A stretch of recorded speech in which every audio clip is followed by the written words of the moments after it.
Roy Gray talks about visiting Big Kinnakeet Life-Saving Station when his father was stationed there. Mr. Gray was interviewed at his home in Frisco by Amy Glass for the Southern Oral History Program in 1988. The Outer Banks Community Foundation provided funds to digitize the original recording. My father was also a member of the Coast Guard.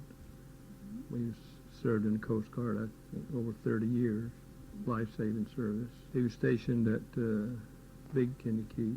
Quite frequently we'd go to the station down and visit, and one of the servicemen there would, if we needed a haircut, they were the barbers. Oh, no kidding. Yeah. And I remember this too, when this one fellow, Mr. Eugene Gray, which isn't related to me, after he would get through cutting your hair, he had what we call a foxtail brush, you know, with a handle, and he'd whack you on the head with it. Oh. Not hard, but Send you on your way.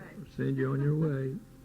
There was I think there's 2 or 3 buildings right adjacent to the life-saving station where families lived, and we lived there for quite a while, and my daddy was a surfman. Do you remember his number and his duties and all? I don't remember his number, but his duty was the duty of the whatever came up, you know, and the rescue work and the upkeep of the stations. And at that time they didn't have tractors to begin with, and trucks to pull their boats with. They had horses, and the horse stable was right adjacent to the station.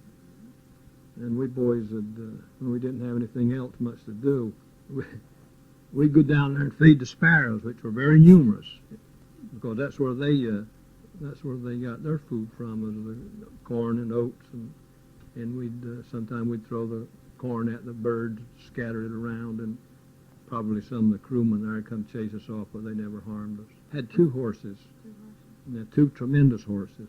They were, they called them, I don't know what breed they were, but they called them government horses. I remember that. Tremendous horses, powerful. And those lifeboats, they didn't have the balloon tars. They had, you know, the cart wheels, and they could pull those carts through the sand to whatever point they needed to get. Of course, eventually, I guess they got trucks.